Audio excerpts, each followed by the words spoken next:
તેથી આશા રાખીએ છીએ। સુરેન્દ્રનગર જે ખેડૂતોના ખેતરમાં ખનીજ ચોરી ચાલી રહી છે તે ખેડૂતો ખેતરનો માલિક હક ગુમાવશે।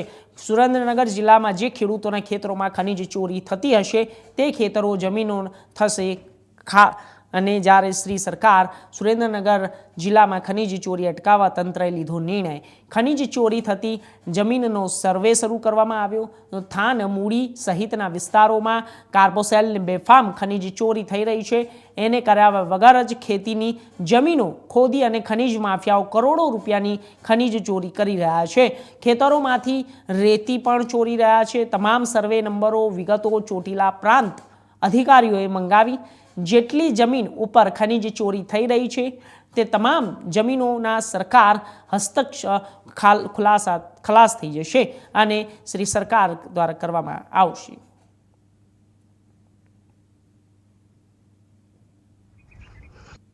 જે થાનગઢ અને મૂળી વિસ્તારના જે ગામડાઓની અંદર જે કાર્બોસેલનું અનધિકૃત રીતે જે ખનન થાય છે અને એમાં ખાસ કરીને જે સરકારી પડતર જમીનની અંદર અને ખાનગી માલિકીની અંદર આ જે ખનન જે થઈ રહ્યું છે ગેરકાયદેસર એમાં જે સરકારી પડતર જમીનની અંદર થાય છે એને તો અમે આઈડેન્ટિફાઈ કરીએ છીએ કે આ કોણ ઇસમો કરી રહ્યા છે।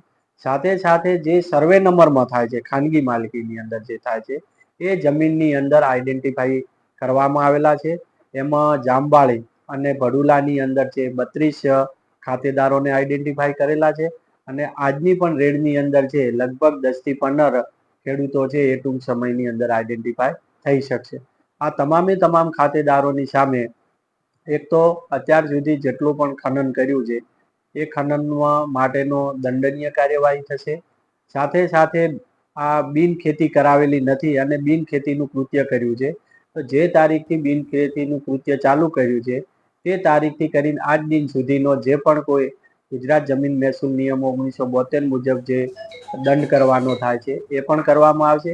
સાથે સાથે જે શરત ભંગ જે થાય છે કે કલેક્ટરની પૂર્વ મંજૂરી વગર આ જે બિન ખેતીનું કૃત્ય કરેલું છે તો શરત ભંગના કેસો ચલાવી અને તેઓની જમીન છે શ્રી સરકાર દાખલ કરવામાં આવશે એટલે કે ખાલસા કરવામાં આવશે। સાબરકાંઠા જિલ્લામાં વિદેશી દારૂના બુટલેગરો બેફામ બન્યા છે। ફિલ્મી ઢબે દારૂની હેરાફેરી કરતા